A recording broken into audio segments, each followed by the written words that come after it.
Vous n'avez pas remarqué ce qui se passe depuis quelque temps là? Pour ceux qui sont encore dans une espèce de matrice là. Il y a eu le coco. Il y a eu tout ce qu'on a imposé, qui s'avère aujourd'hui pas servir à grand chose, que ce soit les confinements, que ce soit les muselières, que ce soit tout ça.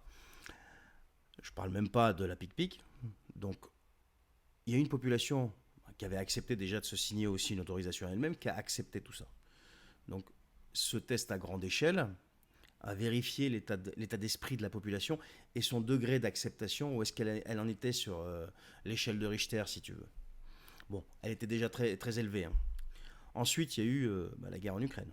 La guerre en Ukraine, donc là, on a continué dans vous voyez ce que je veux dire, la propagande à grande échelle. Et on est toujours sur de la stigmatisation. T'es avec nous ou contre nous, tu vois. T'es avec LCI ou contre LCI, tu comprends ce que je veux dire. Donc t'es pro-Ukraine ou contre ou pro-Poutine. Ensuite, il y a eu ce qui se passe à Gaza. Donc, le fait qu'Israël se défend du terrorisme, ok, pas de problème, au contraire. Mais le fait qu'il y ait tous ces morts civils, etc.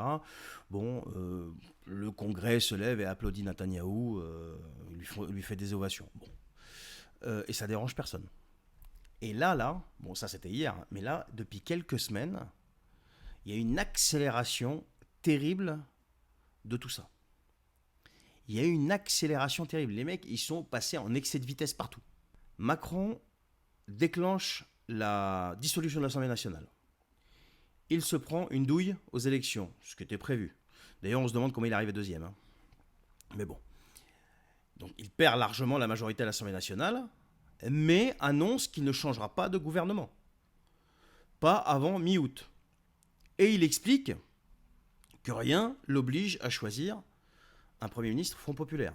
Donc là, t'as gagné, mais on en a rien à foutre en fait. Voilà.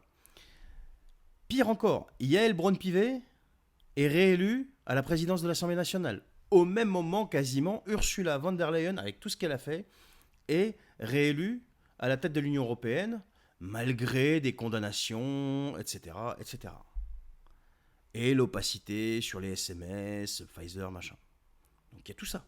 Elle est quand même réélue. Ensuite, l'homme qui dérange le monde entier, enfin du moins les mondialistes, Trump, échappe, mais à la seconde près, à une tentative d'assassinat. Et comme par hasard, 3 jours après, Biden dit qu'il ne se représentera pas et il désigne Kamala Harris. Enfin, il dit. On lui a dit, tu te représentes pas, t'es pas assez fort avec ce qui est arrivé à Trump. Là, ça y est, le gars, il lui faut quelqu'un en face de lui de costaud parce que les gens vont le prendre en pitié, etc. Et ils vont être convaincus qu'on lui veut du mal et qu'il va être forcément réélu. Bon, pour moi, il est déjà réélu. Et là, on reprend l'avion, on arrive en France, et là, boum, l'Arcom prend une décision de fermer 2 chaînes de télé en France qui cartonnent, C8 et Énergie 12. Pourquoi ? Pour les raisons que vous connaissez, parce que ils vont à l'encontre, si vous voulez, de la doxa, de la pensée unique. Ensuite, Jeux Olympiques de Paris, c'est des cages partout, c'est des grillages partout, c'est passes, c'est QR code, des gens qui sont obligés de fuir la capitale, et des restaurateurs et des commerçants qui souffrent terriblement parce que les gens très intelligents qui ont organisé tout ça n'avaient pas pris en compte ce qui allait se passer. Qu'est-ce que ça veut dire tout ça à votre avis ? À part une accélération terrible de ces gens-là, parce qu'ils ont un plan bien précis et ils voient que tout ne va plus dans la direction qu'ils voudraient que ça aille et qu'ils risquent d'être contrecarrés. Donc qu'est-ce qui se passe ? Ils pètent les plombs, ils accélèrent. Ils accélèrent parce qu'ils savent très bien qu'en face d'eux, ça reste quand même docile. Mais à côté de ça, ils ont aussi peur que Trump arrive, parce que lui, quand il va arriver, il va taper dans la fourmilière. Et il a tout ce qu'il faut derrière lui et avec lui. Et en face, il y a Poutine qui est copain-copain avec la Chine et avec le reste.